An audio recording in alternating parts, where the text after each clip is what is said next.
नमस्ते, हेलो और सभी को जय जिनेंद्र। आप सभी का एक बार फिर से स्वागत है मेरे YouTube channel it's me time में। मेरा चैनल जहां पर मैं आप सभी के लिए लेके आती हूं कुछ कहानियां, कुछ किस्से, कुछ कविताएं। लेकिन इस बार वीडियो के हेडिंग से आप सभी को आइडिया लग गया होगा कि इस बार का जो वीडियो है वो किसी कविता या कहानी से जुड़ा हुआ नहीं है। इस बार जो वीडियो है वो उन बातों से जुड़ा हुआ है जो मुझे लोगों से सुनने को मिली थी अपने चैनल के बारे में। तो वीडियो को शुरू करने से पहले मैं आप सभी से एक रिक्वेस्ट करना चाहूँगी कि अगर आपको मेरा चैनल और मेरा काम पसंद आता है तो वीडियो को देखने के बाद मेरे चैनल को सब्सक्राइब ज़रूर करें और लाइक और कमेंट में आप लोग अपनी बात मुझ तक पहुँचा सकते हैं। खैर, देखो, ऐसा है कि जब हम लोग कोई चैनल या फिर कोई भी काम, चाहे वो यूट्यूब का काम हो या फिर कोई बिजनेस हो, जब हम लोग कोई कुछ काम शुरू करते हैं तो हमें उससे जुड़े दो लोग मिलते हैं, दो तरह के लोग मिलते हैं। वो जो हमें हमारी तारीफ़ करते हैं, हमारी अच्छाई बताते हैं, और वो जो या तो हमारी बुराई करते हैं या फिर हमें हमारी कमी बताते हैं।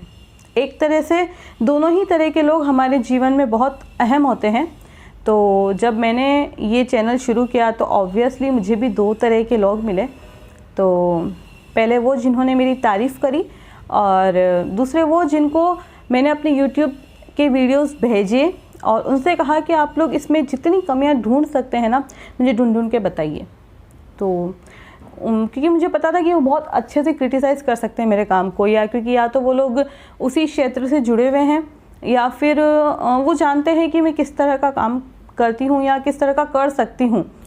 तो ये दो तरह के लोग मिले थे। और बाकी मैं आप सभी से हमेशा कहती हूँ कि कहाँ तक जाना है और कहाँ तक जाएंगे, कहाँ तक जाना है और कहाँ तक जाएंगे, आप सभी देना साथ, बाकी सारे मौसम देखे जाएंगे।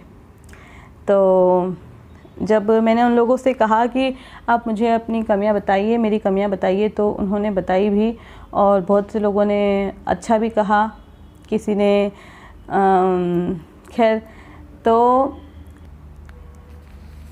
देखिए, जब हमारी कोई तारीफ़ करता है तो क्या होता है कि हमें बहुत अच्छा लगता है। हमें अच्छा लगता है क्योंकि जो काम हम कर रहे हैं उसे एप्रिसिएशन मिलना बहुत खुशी देता है हम लोगों को। लेकिन वहीं जब हमें हमारी कमी पता चलती है कि कोई बताता है कि नहीं यार, तुमने ये किया है, इस काम को इस तरह से करो, तो उसका भी अपना एक फ़ायदा है, क्योंकि उस चीज़ों से हम लोग अपनी ज़मीन से जुड़े रहते हैं।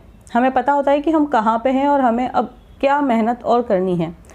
तो मुझे जो पॉइंट्स मिले उस पर मैंने सुधार करने की कोशिश करी है। तो क्योंकि कहते हैं ना कि लहरों से डरकर नौका पार नहीं होती और कोशिश करने वालों की कभी हार नहीं होती। तो इसी तरह से हैं। तो मैं जो ये बातें हैं उन्हें दो भागों में बांट देती हूँ। पहली, मैं आप सबको वो बातें बताती हूँ जो पॉजिटिव पॉइंट्स है, ठीक है, जो लोगों ने मुझे तारीफ़ के तौर पे कहे या फिर कहिए कि मेरी हौसला अफजाई करी थी, वो सब कह के। तो कुछ चुनिंदा जो हैं वो लोगों के बात मेरे पास है, क्योंकि सब तो नहीं रख पाते हम लोग स्टोरेज की वजह से, तो वो डिलीट हो जाती हैं। कुछ हैं जो मेरे पास हैं, तो उनमें से कुछ ऐसे भी हैं जो कॉल्स पे आए, तो ऑब्वियसली वो मैं नहीं बता पाऊँगी। तो जो रिटर्न फॉर्मेट में मेरे पास हैं वो मैं आप सभी को बताऊँगी। तो सबसे पहले मुझे, जिस इंसान का वो मेरे पास है कि जिसने मुझे बताया था, जिसका रिप्लाई मेरे पास आया, उससे जुड़ी मैं आपको कुछ इन्फॉर्मेशन दे दूँगी, तो आपको भी आइडिया लग जाएगा कि मेरे लिए उस इंसान का रिव्यू क्यों इम्पोर्टेंस रखता है, ठीक है। तो सबसे पहले जो है एक वो कविता मैम है। मेरी सेकंड जॉब थी एक कॉलेज में, वहाँ पर ये मैम लेक्चरर थी। तो कविता मैम इसलिए भी मुझे अच्छी लगती थी क्योंकि वो सिर्फ ऐसा नहीं थी कि चलो यार मेरा काम हो गया और बात ख़त्म। She is a different kind of lady, you know. गलत को गलत भी कहती थी और जो बच्चे अच्छे थे उन्हें बहुत आगे बढ़ाने की कोशिश भी करती थी। तो मेरे लिए उन मैम का रिव्यू बहुत इम्पोर्टेंट है। तो इन मैम ने, कविता मैम, ये आपके स्क्रीन पे भी आ रहा होगा इनका रिप्लाई। तो मैम ने जब मेरा सेकंड वीडियो देखा, माँ तो माँ होती है, उसमें सुरभि की कहानी देखने के बाद मैम ने मुझे मैसेज किया कि एक के बाद एक इन सभी वीडियो में विषय के भावनात्मक और सामाजिक पहलुओं को उजागर करने का एक सार्थक प्रयास, अनेक साधुवाद ज्योति। तो क्योंकि मैम मेरे लिए बहुत मायने रखती हैं।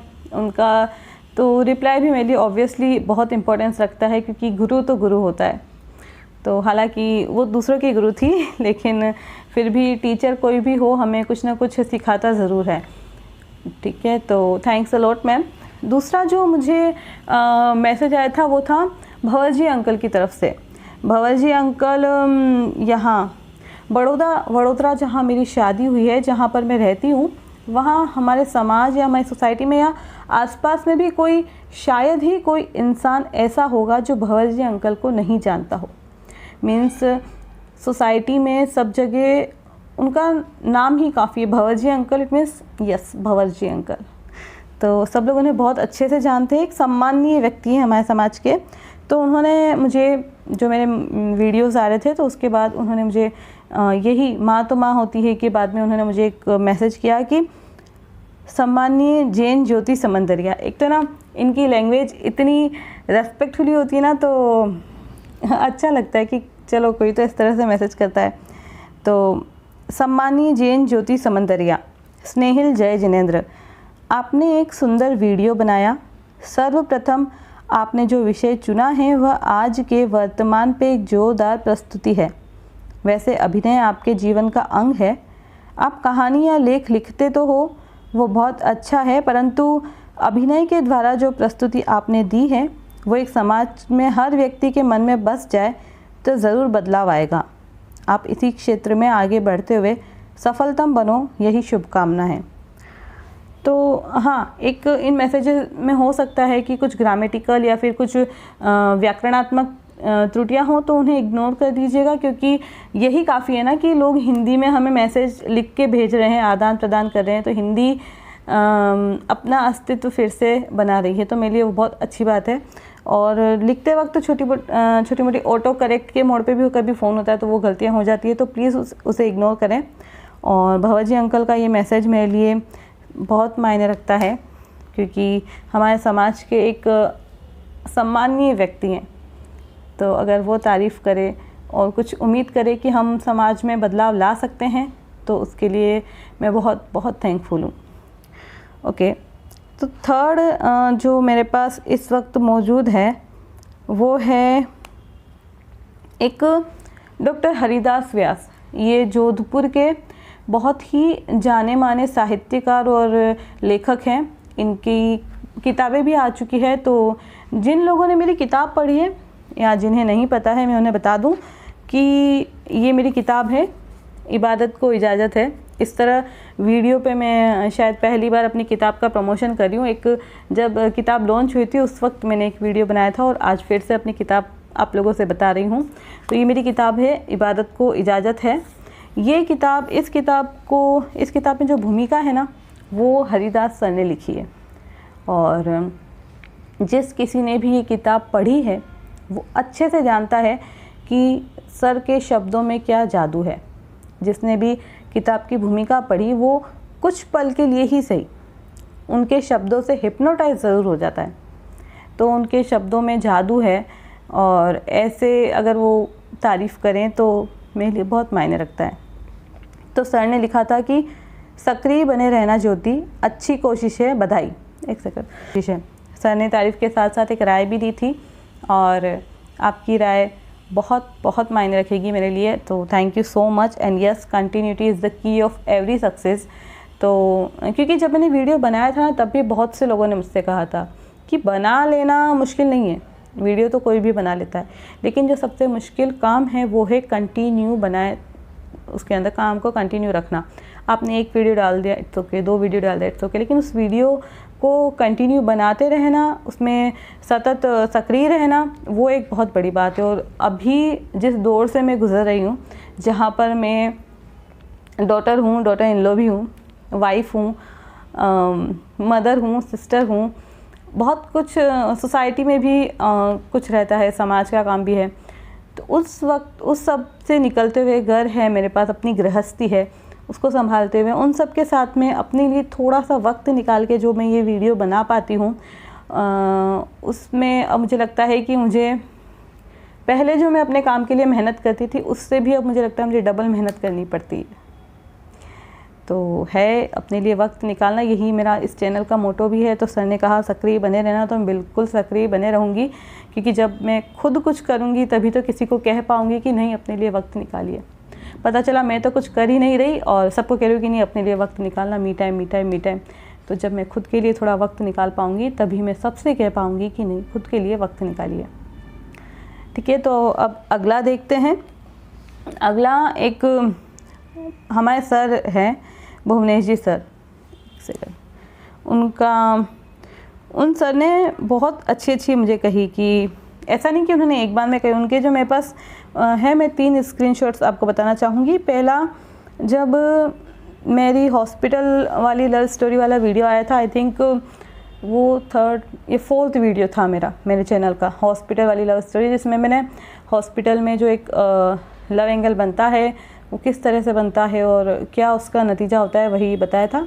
तो उसके ऊपर सर का पहला मैसेज आया था कि ज्योति आजकल कमाल कर रही हो, कॉन्ग्रेचुलेशंस, गो अहेड।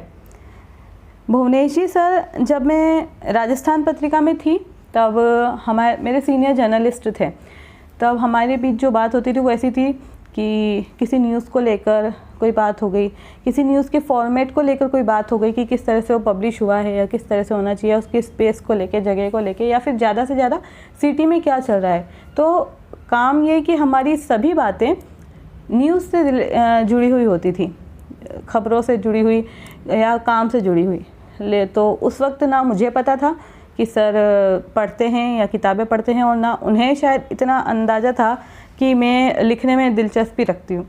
तो लिखना इन द सेंस खबरें नहीं, उसके अलावा क्रिएटिव राइटिंग जिसको बोलते हैं वो करने में मुझे मज़ा आता है या फिर मुझे उसमें इंटरेस्ट है, ये शायद उन्हें भी नहीं पता था। तो हुआ ये कि शादी के कुछ 1-2 साल बाद, 2 या 3 साल बाद, उन्होंने ना एक स्टेटस लगाया जिसमें अमृता प्रीतम की कुछ चंद लाइनें थी। तो उन्होंने स्टेटस लगाया और मैंने उन्हें रिप्लाई किया कि ये अमृता प्रीतम की मैं तुम्हें फिर मिलूँगी किताब की लाइनें हैं। तो सर का रिप्लाई आया है कि तुम्हारी उम्र की बहुत सी लड़कियों को तो शायद ये भी नहीं पता होगा कि अमृता प्रीतम कौन है। तो मैं तो आए फॉर्म में आ गई, मैंने कहा यार ये तो तारीफ़ हो गई। तो फिर मैंने उन्हें, मतलब होता ना कि हम हमारी हद से ज़्यादा बात कर लेते, तो मैंने सर को कहा कि सर अरे ये तो मैं तुम्हें फिर मिलूँगी है किताब, लेकिन आप है ना अमृता प्रीतम जी की एक किताब है रसीदी टिकट, वो मुझे बहुत पसंद है और वो एक मास्टरपीस मैं मानती हूँ अमृता जी का, तो आप वो पढ़िएगा। तो सर का उधर से ना एक स्माइली के साथ मैसेज आया कि रसीदी टिकट और अमृता प्रीतम जी की बहुत सी किताबें मैं अपने कॉलेज टाइम में पढ़ चुका हूँ। तो मैंने कहा ओए है मैंने किसको कुछ कह रही हूँ मैं। तब उस दिन मुझे पता चला कि सर कितने अच्छे पाठक हैं और उनकी जो शब्दों का जो चयन करते हैं वो इसी वजह से उनकी इतनी परिपक्वता है या इतना अच्छा सिलेक्शन उनका होता है कि कोई भी उसे पढ़े ना तो उनसे एक बार आकर्षित हो ही जाता है। तो इसीलिए मैंने उन्हें कहा। तो खैर, तो सर का मुझे वापस मैसेज आया था एक वीडियो के बाद कि जो हाँ वही हॉस्पिटल वाली लव स्टोरी, तो शुरुआत में उन्हें जब वो मैसेज कर दिया उसके बाद उन्होंने वो वीडियो देखा होगा, उसके बाद उन्होंने मुझे मैसेज किया, मैसेज आपके स्क्रीन पे है, कि ज्योति ऐसे ही ज़िंदगी कई छोटे बड़े इम्तिहानों से गुजरते हुए बीत जाती है और वो है जो ऊपर बैठा हंसता है, बस मन चाहा फ्लोर नहीं बदलता। अमेजिंग। तो इसी के बाद एक भुवनेश जी सर ने मुझे तीसरा मैसेज भेजा था कि ज्योति रोज़ाना लिखकर परिपक्वता की ओर बढ़ रही हो, बधाई। बात कविता की। ईश्वर ये बात तब करवाता है जब व्यक्ति सबकी हकीकत समझने लगता है। हर बार मन किसी की अपेक्षाओं और उम्मीदों की बेड़ियों में बंधकर ही तो दुखी होता है। ये परिष्कृत मन और जीवन के सच का जब मेल होता है तो अंतर्द्वंद्व पैदा होता है। इस मंथन से जो बाहर आता है उसे तुमने शब्दों में पिरो दिया है। पुनः बधाई। ईश्वर सफलता के शिखर तक ले जाए। तो सर थे जिन्होंने हर बार मेरे वीडियो पे मुझे कुछ ना कुछ राय दी या मुझे हौसला बढ़ाया कि जो तुम कर रही हो वो अच्छा है। और सच मानिए इस तरह की बातें एक नई ऊर्जा देती है मुझे, कुछ भी काम करने के लिए एक अच्छी एनर्जी देती हैं। तो थैंक यू सो मच। और ये सब बातें जो हैं मेरे लिए बहुत इम्पोर्टेंस रखती हैं, तो थैंक यू। अब एक है निशा दीदी, ये मेरी सिस्टर इन लॉ हैं। एक होता है ना कि जब हम शादी से पहले कुछ करते हैं तो हमारे मम्मी पापा या हमारे भाई बहन वो तो हमें हमेशा सपोर्ट करते हैं, क्योंकि उन्हें जग मार के करना है, क्योंकि उन्हें पता है कि हम उन्हीं के हैं। लेकिन जब हम शादी करके कहीं आते हैं, स्पेशली लड़कियां जब शादी करके अपने ससुराल आती है, तो वहाँ पर उनके काम को एक्सेप्टेंस मिलना बहुत बहुत मैं मानती हूँ कि बड़ी बात हो जाती है। मतलब काम तो बहुत से लेडीज़ कर रही हैं या बहुत लड़कियाँ कर रही हैं, लेकिन उस काम को वैल्यू मिलना, उस काम को एक्सेप्टेंस देना, तो उसके लिए मैं अपनी नई फैमिली की बहुत बहुत थैंकफुल हूँ उन लोगों के लिए कि उन्होंने मेरे काम को समझा। तो जब भी मेरा कोई वीडियो आता है या नया वीडियो लाइव होता है, तो मेरी बहनें, मेरे दोस्त, ये सब लोग ना बिना कहें ये सब मेरे वीडियो के लिंक अपने स्टेटस पे लगा देते हैं। तो निशा दीदी उन लोगों में से एक है जो हमेशा बिना कहे मेरे वीडियोस अपने स्टेटस पे लगाती है। तो उन्हीं के स्टेटस पे एक बार मैंने थैंक्स बोला था, तो उन्होंने मुझे रिप्लाई किया था, वेलकम अवर प्राइड। उन्होंने लिखा था कि वेलकम अवर प्राइड। तो जब ससुराल में कोई इस तरह से कहता है ना कि जब अब तक हम हमारे मम्मी पापा के तो प्राइड थे, उन्हें मानना ही था, लेकिन ससुराल में कोई इस तरह से कहता है तो मुझे लगता है कि वो मेरे लिए बहुत मायने रखता है। एक नई शुरुआत है, तो हमें भी ये खुशी रहती है। स्पेशली जिन लड़कियों की शादी हो चुकी है वो इस चीज़ को समझ सकती है कि जब आपको ससुराल में किसी चीज़ को लेके तारीफ़ मिलती है तो आप उस काम को बहुत वापस जब करते हो तो एक नई ऊर्जा रहती है कि नहीं, मैं बहुत अच्छे तरीके से करूँगी इसको। तो यही निशा दीदी के इस मैसेज के साथ भी है कि मुझे लगा कि यस, अब मैं इस काम को अपना 100% तो दे ही रही थी, अब 200% दूंगी, क्योंकि मेरी फैमिली ने भी इस बात को समझा है कि मुझे इंटरेस्ट किस चीज़ में है। तो फैमिली को, निशा दीदी को अब बिग थैंक्स। उसके बाद तो ये तो हुए कि अच्छी अच्छी बातें हो गई, लेकिन इन सब के अलावा, इन मैसेजेस के अलावा मेरे पास एक जो फ़ोन पे आता है ना कि फ़ोन करके, मैंने आपको शुरुआत में बताया है कि फ़ोन पे भी मुझे बहुत से लोगों ने कहा कि मैं काम जो कर रही हूँ कैसा है, क्या है। एक फ़ोन ऐसा था जिसको मैं अपनी लाइफ में कभी नहीं भूल सकती। मतलब अगर मैं अपने चैनल का कोई आखिरी वीडियो भी बना रही होंगी ना, तब भी मेरे दिमाग में वो फ़ोन रहेगा। वो कॉल आई विश कि मेरे पास रिकॉर्डेड होता तो मैं आपको सुना पाती, लेकिन नहीं है, तो मैं उसके बारे में आपको सबसे लास्ट में बताऊंगी। अब लेते हैं उन बातों को जिन्हें मैंने अपना वीडियो दिया था क्रिटिसाइज़ करने के लिए। लेकिन उससे पहले जब मेरा फर्स्ट वीडियो आया था ना, तो बहुत से मेरे मेल फ्रेंड्स हैं जिन्होंने मुझे कहा था कि एक का तो शायद मेरे पास स्क्रीनशॉट भी है कि we males too need me time. Obviously मैंने कभी ये नहीं कहा कि सिर्फ फीमेल को ही मेल टाइम चाहिए होता है या वो निकाले। लड़के या फिर जो मेंस हैं वो भी एक उम्र के बाद जब अपनी जिम्मेदारियां संभालते हैं, तो जैसे पैसा कमाने जाते हैं, ठीक है, तो ज़रूरी नहीं है कि अगर किसी का पैशन म्यूज़िक है, जस्ट सपोज कि किसी का पैशन म्यूज़िक है, तो वो उसी फील्ड में आगे जाए। 100 में से 95 लोग ये ऐसा नहीं कर पाते, या 90 भी मान लें तो जो 90 लोग हैं वो या तो किसी जॉब में जाते हैं या फिर किसी अपने पापा का बिजनेस, जस्ट सपोज उन्होंने अपने बिजनेस ज्वाइन कर लिया, तो उन्हें अपना पैशन तो छूट गया ना, वो चीज़ तो वो कंटिन्यू नहीं कर पाए, जो म्यूज़िक में इंटरेस्ट था उसे कंटिन्यू नहीं कर पाए। इसीलिए मी टाइम का मतलब ही यही है कि सब कुछ करते हुए, अपनी सारी जिम्मेदारियां निभाते हुए, as a male as a female जो आपकी जिम्मेदारियां हैं उसको निभाते हुए आप अपने लिए वो वक्त निकालें जो वक्त आपको खुशी देता है, ठीक है। ऐसे ही एक फ्रेंड ने कहा था कि ये तो तुमने सिर्फ फर्स्ट वीडियो को देख के, इट्स मी टाइम, कि ये तो तुमने सिर्फ फीमेल के लिए लिखा है, हम मेल्स पे तो कुछ लिखा ही नहीं। तो मेरे भाई ऐसा नहीं है, मेल फीमेल सबको अपने लिए मी टाइम निकालना चाहिए। मुझे लगता है कि दोनों की ज़िंदगी में उसकी अपनी अहमियत है, ठीक है। वो सब जो मेल फ्रेंड्स हैं जिन्होंने मुझे इस तरह के मैसेज किए, उन्हें तो thank you for understanding the meaning of me time. ठीक है, तो अब शुरू करते हैं कि जब मेरा फर्स्ट वीडियो आया तो एक हमारे मनीष जी सर हैं, राजस्थान पत्रिका में हैं वो, जो हमारी जितनी भी खबरें होती हैं ना वो डेस्क पर हैं, तो सबसे पहले सभी खबरें उनके पास जाती है और उनकी नज़र यानी कि बाज की नज़र, तो कोई भी खबर हुई वो उसको देखते ही फटाक पकड़ लेते हैं कि ये करेक्शंस हैं, ये खबर इस तरह से नहीं होनी चाहिए, या ये शब्द सही नहीं है तुम्हारे, या फिर हेडिंग बदलो थोड़ी, या फिर इसका जो स्ट्रक्चर है वो सही करो। तो बहुत सीनियर हैं वो। जब वीडियो उन्होंने देखा तो पहले तो उन्होंने, जैसे आपकी स्क्रीन पे आ रहा होगा कि एक थम्स अप करके मुझे कहा है अच्छा है। उसके बाद उन्होंने लिखा कि नेक्स्ट वीडियो इम्प्रूव लाइट। ठीक है, तो ये चीज़ मुझे रियलाइज़ खुद भी हुई थी कि जो पहला वीडियो है वो थोड़ा सा डार्क हो गया। मैं भी नई थी तो मुझे इस चीज़ का पता नहीं था। ये चीज़ मुझे 2-3 वीडियोस करने के बाद पता चली कि जब हम कोई वीडियो यूट्यूब पर अपलोड करते हैं तो यूट्यूब उसे अपने हिसाब से थोड़ा सा कंप्रेस कर देता है, तो उसकी जो वीडियो की क्वालिटी होती है वो थोड़ी सी रिड्यूस हो जाती है। तो ये चीज़ मुझे बाद में पता चली एंड ऑब्वियसली तो उस चीज़ का मैं आगे ध्यान रखूँगी। उसी तरह से एक सर और हैं आनंद जी।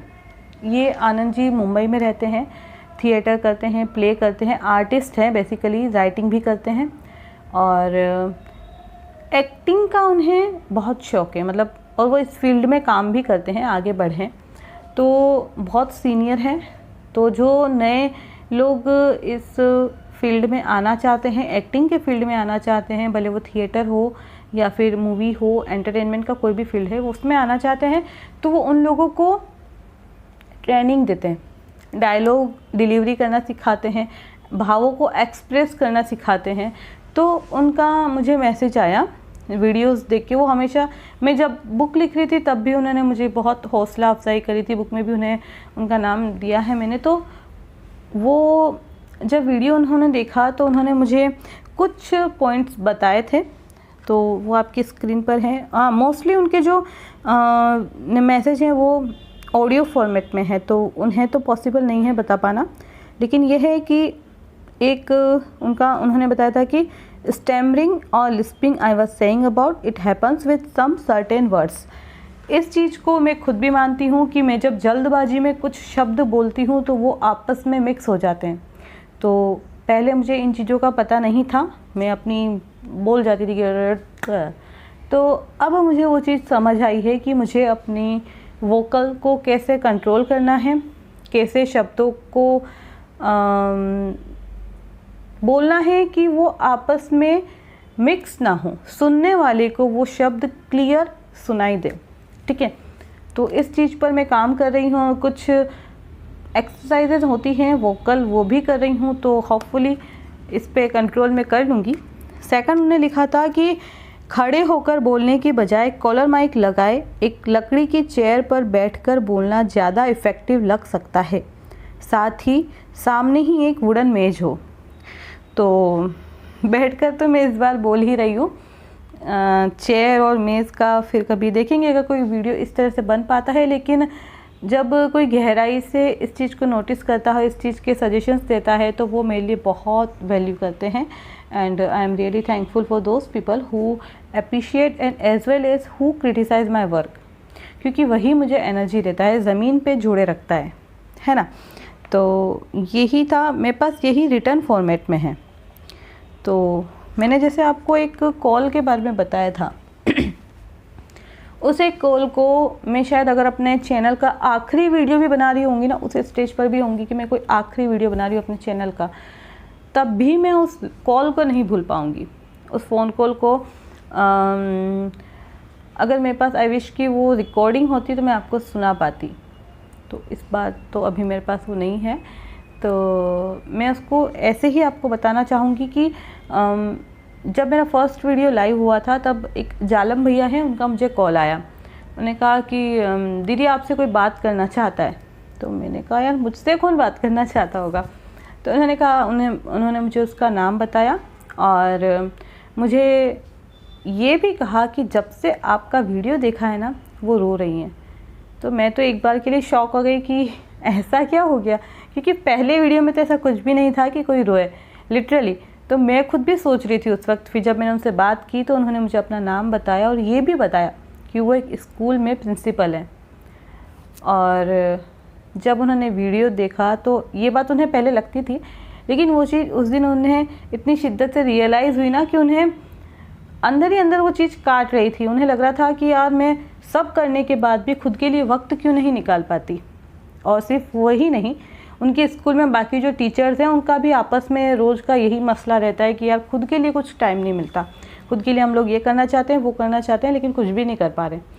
तो उन्होंने वीडियो देखा और मुझे बताया कि जो हमारा स्टाफ भी है ना, स्टाफ में जो फीमेल है उनकी भी ये शिकायत रहती है कि एक शिकायत, वो मैं वर्ड टू वर्ड आपको बताऊंगी, जो मुझे उस वक्त लगी थी, हिट हुई थी और आज भी मुझे याद है कि दीदी जो हम लोग काम करते हैं, हम लोग जॉब भी करते हैं, हम लोग घर का काम भी करते हैं, हम लोग अपने बच्चे भी देखते हैं, हम लोग समाज का काम भी देखते हैं, लेकिन इतना कुछ भी कर लो हमेशा कोई ना कोई कमी रह जाती है।